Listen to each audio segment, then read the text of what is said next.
Look, it's been about 2.5 months since your last position with Flowserve. What's it been like since? Any new campaigns, any new positions you have? You know, the market has been really interesting this year. It's been more of a stock picker's market. I think you see it the last couple days. We've had stocks that have been moving on earnings both directions. So it makes it a great time for a value investor to be able to come in and buy positions at opportunistic prices and get involved and see if we can make a difference and improve those businesses and create value. So honestly, this has been a lot of fun this year. So where have you found that value now? What's been an opportunity for you to jump into? We have a new name that I'd like to talk about today. Please. So we've been active in restaurants throughout our career. So I think we're most known for Darden restaurants, but there's been others, Papa John's, Bloomin', some other restaurant chains. And we're invested in another restaurant. So we're in Shake Shack, which we are very, very excited about. So how significant is your position? We're economically one of the larger shareholders, maybe the largest active shareholder. It's several $100 million. And you know, we're really excited. It's just too cheap. So this is an example of this year of a stock that's dislocating maybe more than it should. And in this instance, after the first quarter earnings, the stock came down from roughly 90 to 55, 60. And when you look at the quality of this business, how great a business it is, how much it's growing, how many new stores can open, it's just too cheap. So if you looked at a whole swath of restaurant companies and you kind of measured how fast are they growing compared to where their EBITDA multiple is, and you drew a line, you should be getting a relationship between growth and multiple. The faster growing ones should have higher multiples, the slower ones, lower multiples, just like any other industry. And Shake Shack just doesn't make sense. So we're able to own Shake Shack at roughly 10 times EBITDA, and the multiples should be twice that, given that it's growing mid-teens. And it's, you know, one of the fastest growers, and you know, high quality brand, high quality restaurant. Well, to your point, you and the team at Starboard are legendary for what you've done in the restaurant space. Darden coming in, sweeping the board. I don't think anyone will ever forget your report on Olive Garden and lack of salting the pasta water. You mentioned Papa John's, and here you're making big operational changes for those restaurants. So you're an expert in this. So when you look at Shake Shack, are there operational changes that you think that they should be making and that you would push to make?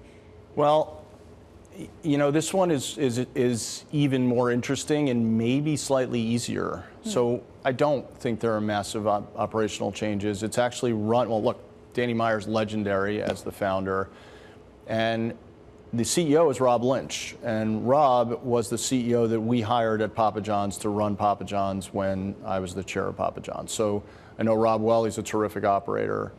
Shake Shack is running really, really well. And in fact, he's done a great job of lowering the cost to build a new Shake Shack. And the importance of that is then the returns on new restaurants go up. So if you can have among the best returns on a new restaurant build, it makes it easier to justify building more and more restaurants, whether you do it yourself or you have a franchisee do it. So the opportunity here isn't so much operationally. We think they do a great job there. The opportunity is to continue their mid-teens growth and accelerate it even further. They have about 400 restaurants, owned restaurants in the US. They have a target of 1,500. We actually think it could be 2,500, but they have a target of 1,500. But they've limited themselves into doing in the US only owned restaurants.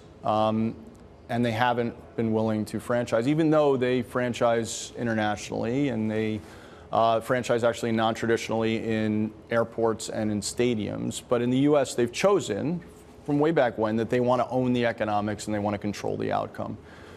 But they've proven that they can have independent operators operate their restaurants by doing it internationally and in non-traditional areas. So we would like them to layer on franchising in the US in addition to growing their own stores. And if they do that, we think it can make a material difference in their growth rate, and they can get to their 1,500 store target in 7 years instead of 12 years if you model it out. A big, big difference, which creates a lot of value. Again, modeling growth rate and multiple, we think they're valued at half of where they should be, but if you can move the growth rate even higher, then you get even more opportunity. Right, and some of their peers, and I'm assuming ones that are, to your point, trading at a higher multiple than Shake Shack is, the franchise model is well tested. Why do you think Shake Shack hasn't already gone there? And do you think it's something that they're a little bit resistant to? Or do you think that that's something that they'll easily take on board? I think it's a good discussion. So they aren't resistant to it because, again, they've done it internationally. I think if you were to go back historically, based on the conversations I've had with them, early on, they had a discussion about whether they should grow through franchising or they should own their own restaurants. And they decided very, very early on that they wanted to own their restaurants to control the quality. This is a high quality brand. They cook everything to order. It's real food. This is a good quality business. And they wanted to control that image and they wanted to control the quality. Great decision. They've done an amazing job with that. Terrific decision. Fast forward to where we are now, we've proven that we can build 400 restaurants. They're actually growing the number of restaurants they can build by themselves. They're doing 65 this year. Last year they did 40 something.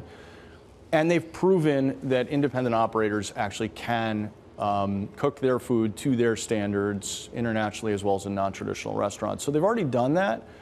As it relates to why they're not willing to do that in the US as of yet, I think it's just a matter of time. I think it's a good conversation to have. I think they just need to figure out how to be able to do both. Take the areas that you want to densify and you want to own, and let's own those. And the areas you weren't going to get to on your roadmap for 4, 5, 6, 7, 8, 9 years, let's just do that at the same time. Let's bring in quality franchisees and have them attack those markets that you weren't going to get to for 7, 8 years anyway. And let's get those started sooner so we can improve the growth rate. And if you just run the math, it's a higher NPV, it's a higher return for shareholders.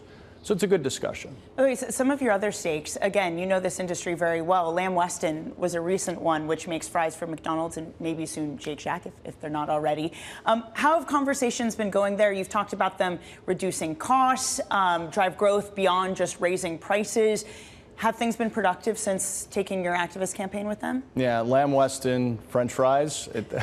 Didn't mean to talk about both of those today, but yes, they are related. Lamb Weston, we believe, does supply some to Shake Shack. They're not a sole supplier. The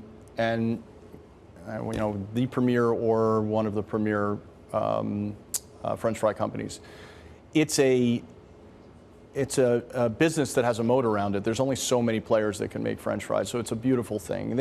When we made our investment, they had come on some harder times where they had expanded too quickly and they had some supply issues and they were kind of in the penalty box. And what's happened since then is we've gotten involved and they've elevated their CEO. They brought on a new exec chair who we're really excited about. And they've been executing better. So the stock's performed a little bit better. They've gotten their volumes back. They're starting to raise their price.